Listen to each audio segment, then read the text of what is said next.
They launched last January. They were in Forbes, they were in Wired. Oh my gosh, they got investment, they grew their team, they've got 70 contributors. Like, they see that all in a very small time scale. But actually, the real story of Amaliah starts like 3 years ago, where it was actually there's work to be done here and something needs to happen, and I want to solve this problem, but I don't know how, and I don't This is while you were in school. Yeah, when I was at uni. So for me, it was a huge confidence thing. It was, oh, why would I think that I could start Amaliah, right? I don't have the typical blueprint, that being, I'm not from a fashion background, I'm not from a media background, I'm not from startups or tech, I wasn't particularly well connected, all those things, the list is endless, right? I was young as well, I hadn't really had like a proper job, I'd done loads of internships, and I think the biggest hurdle was to really actually believe that, firstly, whatever this was, could work, and secondly, that I was the one that would be able to make it work.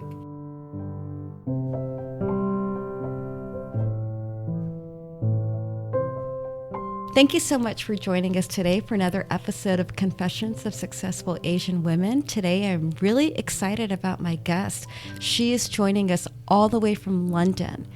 And my guest, Nafisa Bakkar, is the founder of Amaliah, a Muslim women's fashion website that connects women to modest clothing, as well as it's a platform for them to share their stories.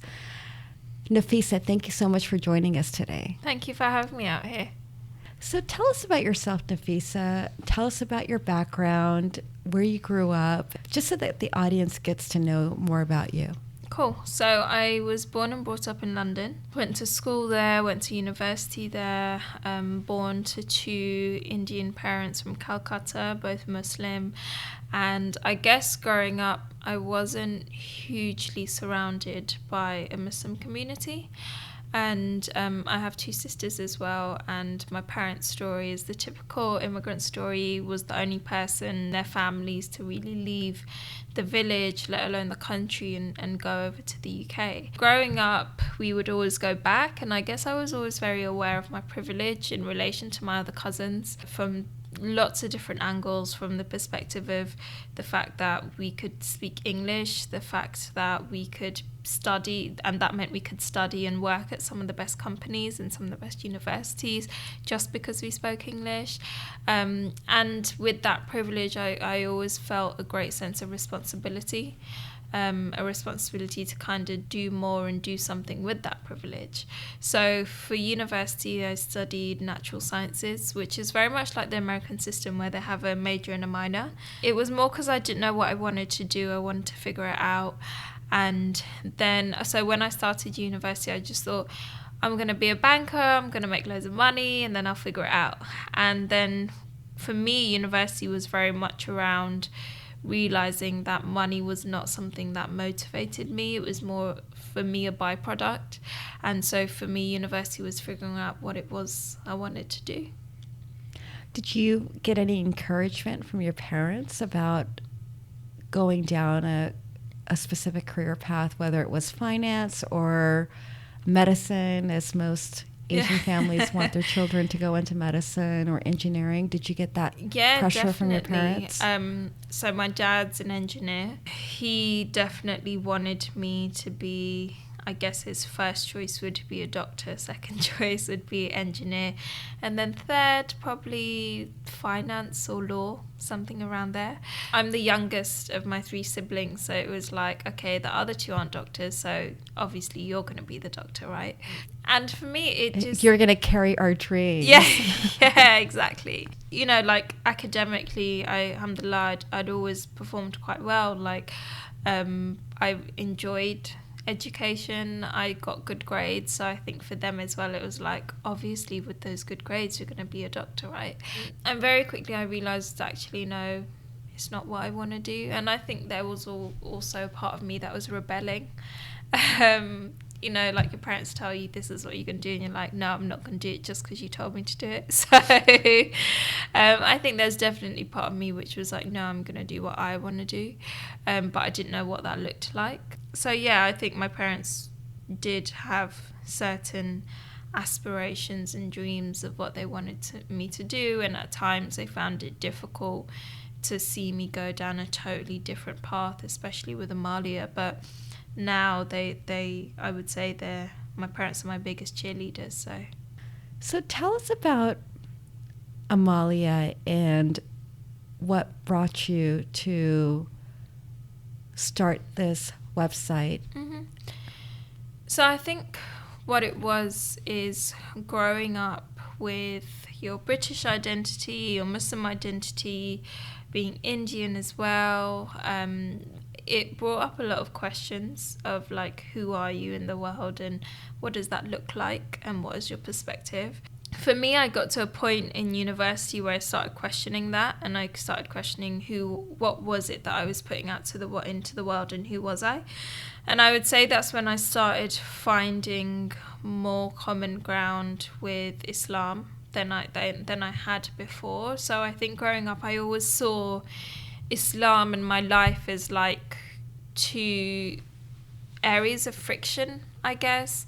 And then in my third year, I started realizing actually the way I wanted to live my life was very much in line with the frameworks within Islam. And what brought you to that realization? I think part of it is being so exposed at university to so many different lifestyles, so many different cultures, so many different people, that you start questioning what's your values and what do you stand for. So I think that was definitely a big part of that. And I think part of it is just growing up and thinking, oh, what are the choices I'm making? So off the back of that, the way I dressed started changing, and that was what some people might term more modestly. And it was something my friends definitely noticed around me. Then that's when I started really realizing that actually to find clothes that were modest but fashionable were actually it was quite hard, and it would be things like you're trying to find a dress for your leavers party at school, right? And you're going through and they're all like spaghetti straps or they're backless and things like that. And then what you either do is you start settling for the dress that just looks frumpy, but it does the job because it's just practical. And at first I just thought, oh, it's just superficial, like it's not even a big deal, just get on with it. The more I started speaking to Muslim women and the more I started thinking about it, I realised it was a bigger piece around identity. And for me it was, if we can empower Muslim women in the way that they look and the way they dress, and that itself knocks onto a lot of different things. And the core of Amaliah is about being unapologetically Muslim, and whatever that looks like to you. And we wanted to be able to help people on that journey. And for us, we started with fashion, we moved into beauty, we moved into lifestyle. But the biggest thing that's happened is we've now got over 80 contributors, Muslim women, who write for Amaliah and just share their own stories of their perspective. Because I think we're very careful in that Muslim women are not a monolith, right? We are all very different. There is so much diversity, and that's something that should be celebrated and respected. And that's where our contributors come in, who write about their different perspectives, from relationships to lifestyle to beauty to education to families to their relationship with Allah, like lots of different aspects. So yeah, for me it's more about celebrating your identity, and Amaliah being the platform to do that through. What is the definition of Amaliah? So Amaliah is Arabic and it means aspirational.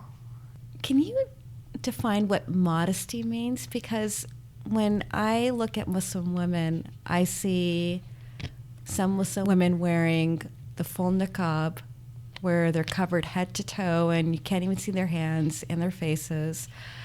I see Muslim women who only wear the hijab, which is the head covering. I see some Muslim women who wear skirts, short skirts, and sleeveless. I see so much diversity in Muslim women. And can you tell us what, modesty means to you and what you're trying to do with your message? What are you trying to convey through Amaliah? So I think when we think about modesty in the realms of, I guess, Islam, I think although there are like definitions and frameworks laid out for us, I think on a personal level, it's a very personal journey. And I always think back to like, there were times where I would go to the mosque and what I was wearing in my eyes was the most modest thing in my wardrobe.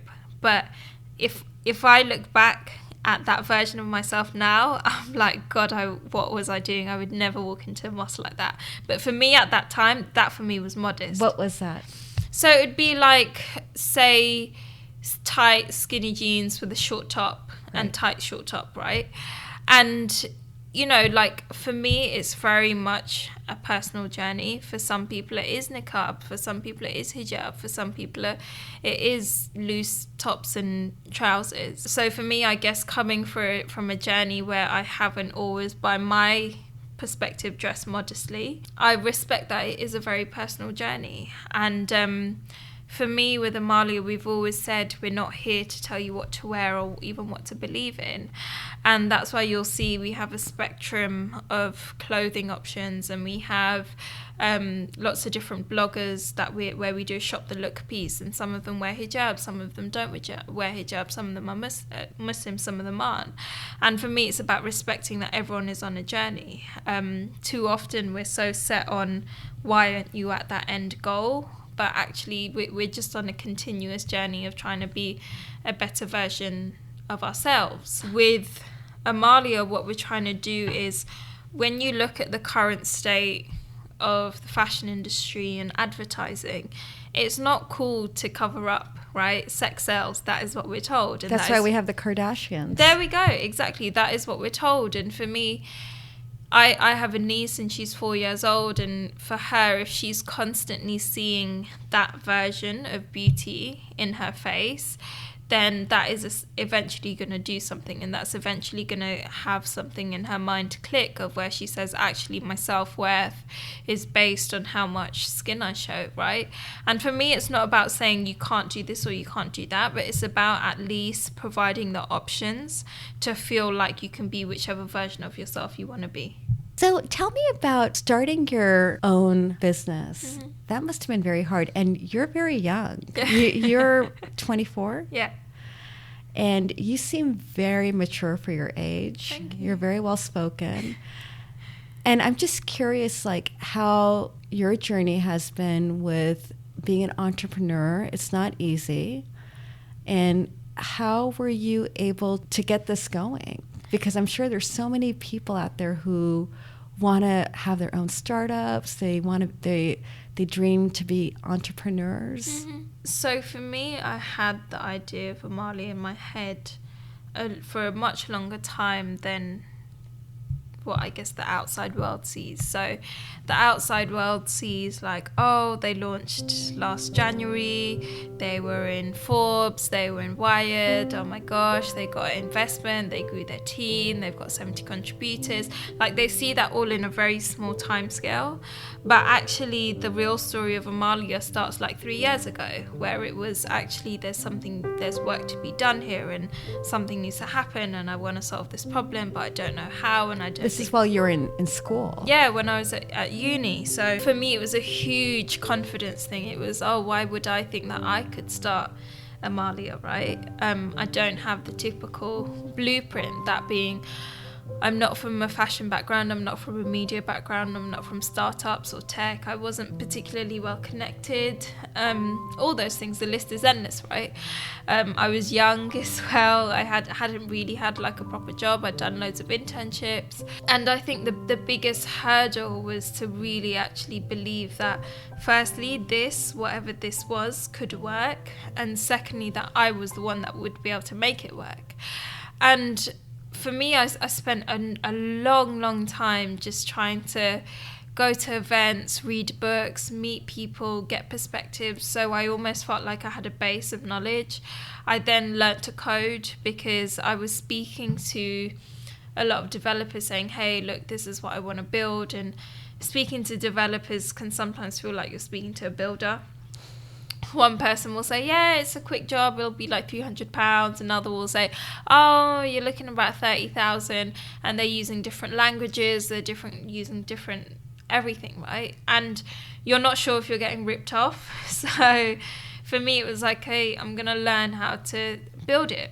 So I did a 16-week course with a company called Founders and Coders in London, and they're a free boot camp in London where they take you from pretty much not knowing much to a junior developer. So for me, I guess it was just constantly immersing myself in different networks to learn different skills so I'd feel that sense of confidence. And the point came where my job was coming up to a year. I'd been there, and my manager at the time offered me essentially a promotion. And I spoke to a friend and I said, look, they've offered me a promotion, what should I do? And my friend Michael, he said, what would Elon Musk do? And I was like, Elon Musk wouldn't take the job. And he was like, there you go, there's your answer. And I'm a very all or nothing person. So I felt like over the past few years, I'd grown enough confidence, skills, networks, just a bit, still very much in its infancy, to then take a leap and just give it a go. And I thought, if I don't do it now, I'm just going to kick myself. You had been thinking about this idea for 3 years, and then finally you had the moment where, okay, you're going to do this, right? Did you have the capital to do this? Did you have your money? Like, how did you go about starting this and launching it? So when I was at UCL, there was a competition where you'd basically submit a business plan, pitch your idea, blah, blah, blah, and then you would get a small amount of money. So it was either 5K, 10K, or 20K. So enough to like have some marketing spend, get you off the ground, etc. And what happened was I actually won one of the pitches. But I couldn't take the money because it was interest-based. I said to him, I said, look... Can you explain what that means? So Islamically, we're not meant to deal with interest. So this was a case where they would give you the money, you would repay it based on an interest rate, and if your business didn't go anywhere, it would get wiped clean, right? So the risk wasn't that big. It was if you made money, you pay it back. If you don't, it gets wiped clean, right? So it was quite attractive to most people. And I entered not too aware of the ins and outs of the finances. I gave the contract to someone I know that works in like Islamic finance and in the finance sector. And I said, listen, like, is this like, what's the deal here? And they're like, it's pretty black and white, you can't take it. For me, even though at the time... And you won this competition and you couldn't accept this prize money. Yeah. So wow. So that meant that you were, like, your values came first. And I think for me that was almost like a turning point, right? It was, if I'm building this business, I cannot compromise my values. And it was a lesson that I learned very early on. And alhamdulillah, I'm really grateful that I did, because throughout I'm a huge believer that you don't need to make enemies along the way or trample on people and compromise your values. And I guess it was the first time where I was actually being tested in those terms. And, you know, alhamdulillah, I feel like, you know, you will never truly know, but I feel like Allah has honestly blessed us in so many ways. And who knows if that would have still been the outcome if we'd taken on the money. So yeah, the short answer is we didn't have capital when I started. I gave myself 4 months, and that was essentially, I have 4 months, and then in 4 months I need to go find a job. Let's see what happens. You said you had to pitch. Mm-hmm. And did you pitch to other investors? So we pitched to what was essentially a panel made up of people in the tech community, people who had startups, like mature startups, people from the university, to essentially see what they thought of what we were doing and whether it would be viable. Let's talk about pitching, because pitching is really important, right? Mm-hmm. Especially when you're trying to influence others about your idea. Yeah. And you want them to see the value Mm-hmm. in what you're doing. You know, I read an article by you in the Medium where you talked about fundraising. Yeah.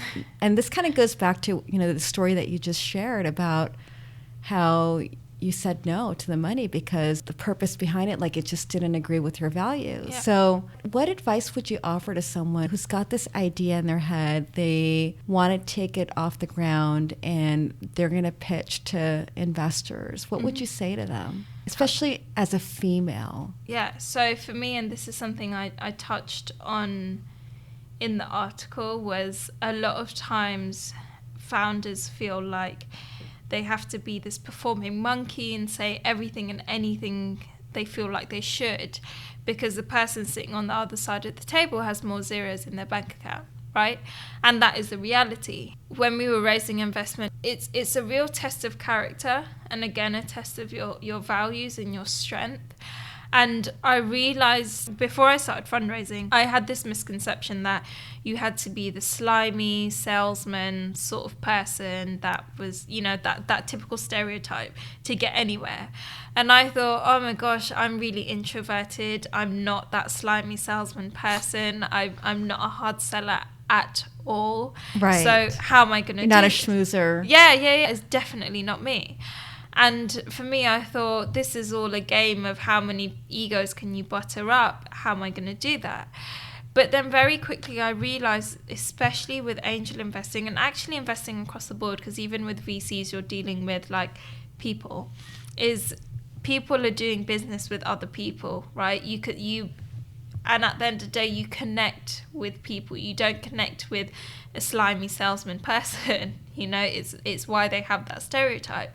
And I guess for me, it gave me a lot of confidence that actually I could navigate through this whole startup landscape, being who I am, being the introvert I am, being, holding on to values. And there were times before that I had misconceptions of, I don't think I could be that, because all around me were male founders. They were very extroverted. They were certain cookie cutter model, to be honest. And very quickly I realized that actually you can't go to meetings almost on your knees trying to get money. You need to almost turn the tables and be like, actually, why should I be letting you have a part of my business? Why do you think you should know my numbers? Like that sort of attitude. Right. And that really switched it for me, because you're then thinking a lot more purposefully about who you're letting in. And I think sometimes when you're raising, it's very easy to just feel like you have to take money from anywhere and everywhere because you don't know where you're going to get it. But I think sticking to your values and really having confidence in yourself, like it's a privilege to invest in your business. You've worked day and night, and it's about having that conviction and belief in your own vision. Definitely. And so that's the biggest thing. I'd say stick to your values and have confidence in your own business, because that's when people will see confidence in yourself. Absolutely. Did you have any role models or mentors who helped you? Definitely. I'm a big believer that no one is self-made. And I'm constantly trying to reach out to people to learn from, to get advice from, to get perspectives from. That's kind of what I'm doing out here in California. And one of my early mentors was Alex DePledge. Alex started a company out in the UK called Hassle.com, and it's like a cleaning marketplace, so you can get a cleaner kind of on demand, essentially. It's part of the sharing economy and all that bubble.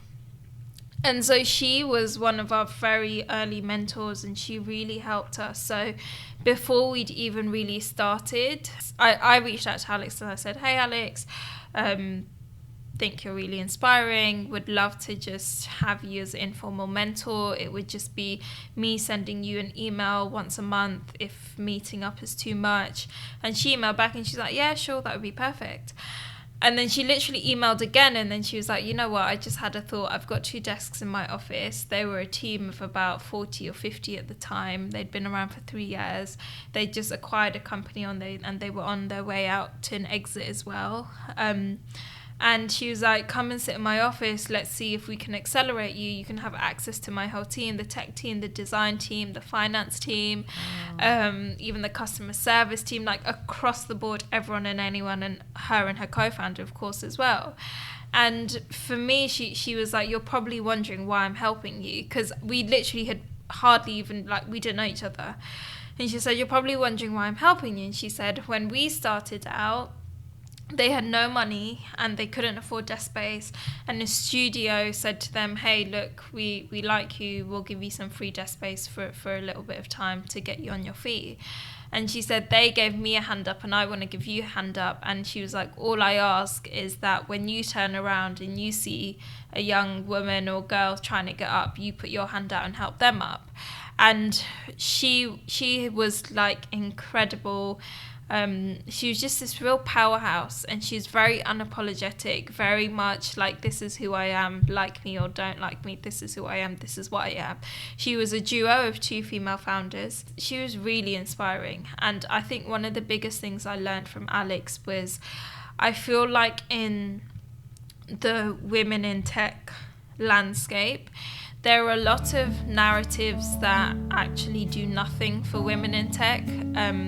There's a lot of victimhood. There's a lot of complaining. Yeah, just conversations that are actually not helping to push anyone or any agenda forward. And I think some of the narratives are really dangerous. And Alex was, I guess, the first person that showed me, actually, you don't need to take that narrative on.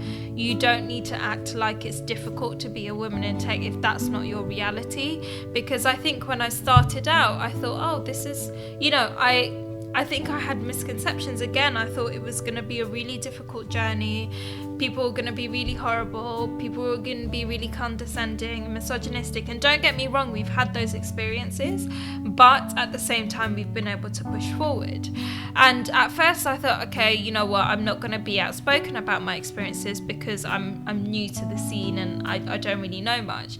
But then I met Alex, who'd been there for 3 years. She'd raised investments from VCs. She'd acquired a company. She'd exited. She'd done this whole journey. She'd also had a baby along the way, right?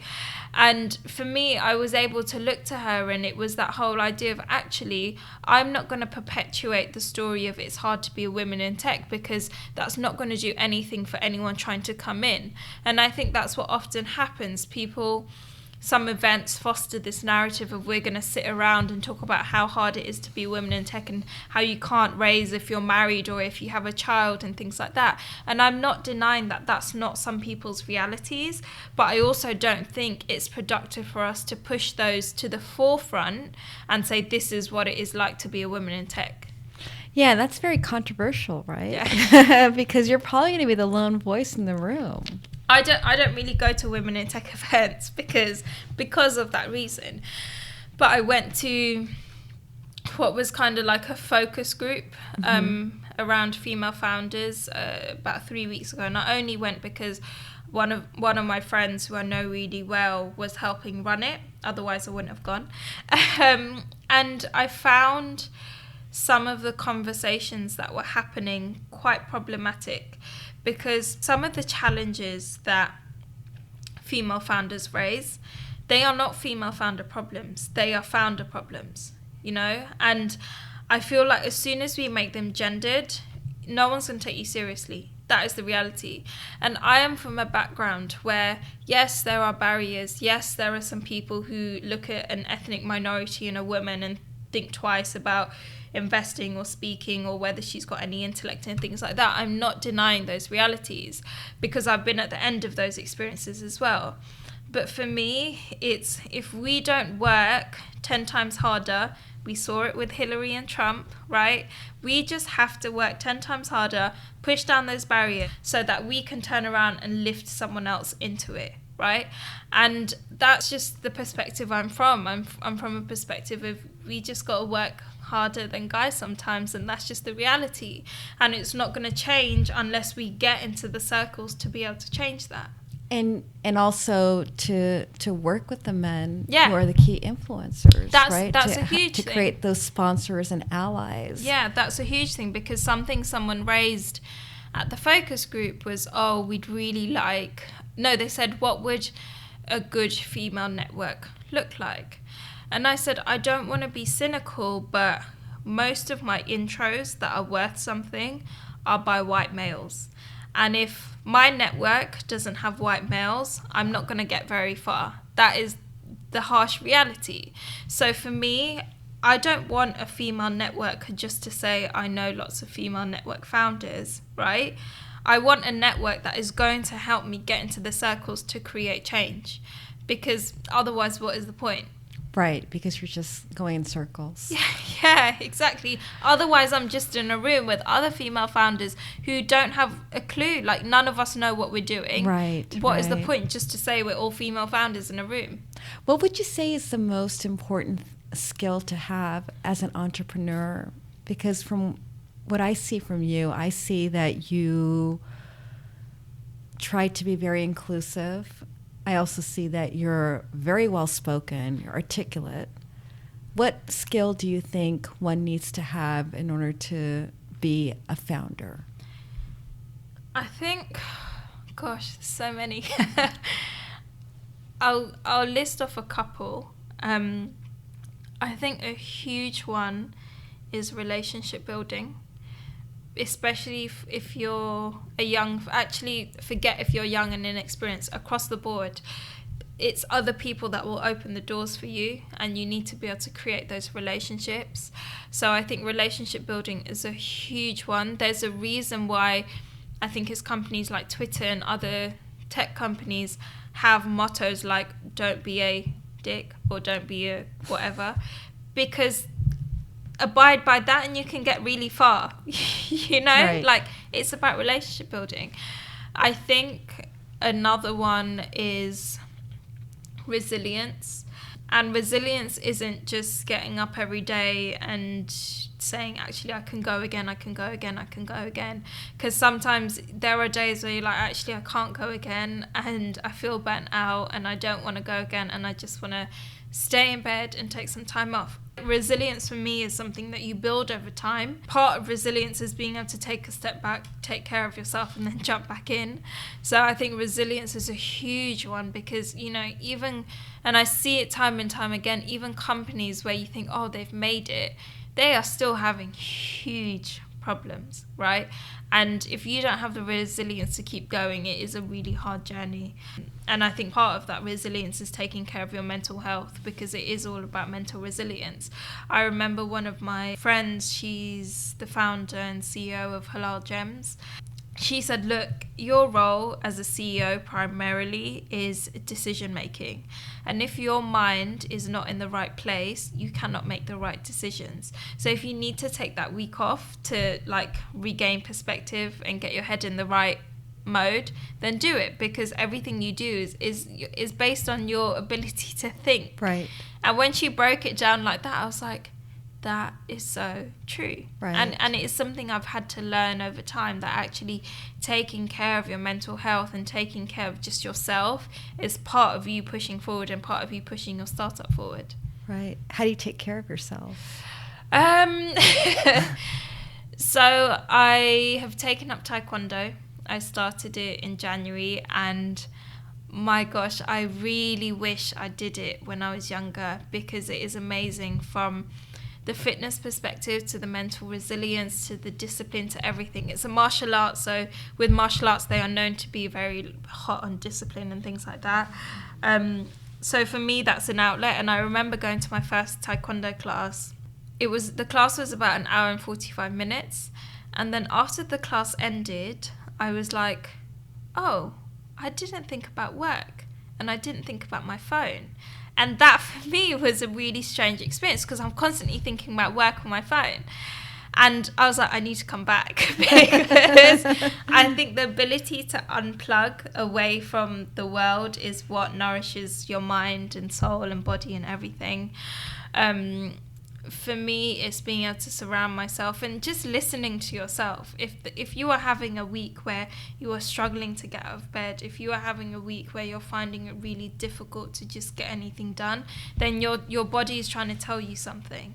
And I think there is very much this glamorization of, oh, I work on weekends and I work late nights and I don't get any sleep and things like that. That's not healthy, and it's not sustainable as well. And that's something I've had to realize as well, that actually if I want to build a business, and a business that's going to last, it's not going to happen working every weekend and every night and every morning and every evening. So what's your definition of success at this point in your life? you're 24 years old, and I'm sure it's changed. I think as Muslims, we always have, I guess, a guiding light and a framework. And for me, it's being, I don't really anchor success to things. For example, even with Amaliah, I don't anchor my life success on it. I think I anchor my success more on the impact I'm creating, because I see it as, you know, we have two responsibilities. One is to worship our Lord, and another one is to be a guardian of this world, right? And for me, that is where success lies. It's what is your relationship like with Allah, and what is your relationship like with the world in terms of the value you're giving the world, the impact you're creating on the world, and how are you actually shifting the world to make it a better place. So yeah, I guess there's like short-term things where you're like, oh, I really want to get this, or I really want to get that job, or I really want to make this work. But at a high level, I think my success is anchored to those two perspectives. Wonderful. Thank you so much. Thank you Nafisa. for having me. This has been such a wonderful conversation, and I really feel like you're way beyond your years. I can't. It's probably because I did stupid stuff when I was younger. Yeah, no, I just amazed with how wise you are. Oh, thanks. So thank you, and I wish you a lot of luck in your journey. And I know that you are doing amazing things. You probably have a footprint in the U.S. as well. Inshallah. Thank you for joining me today. Thank you.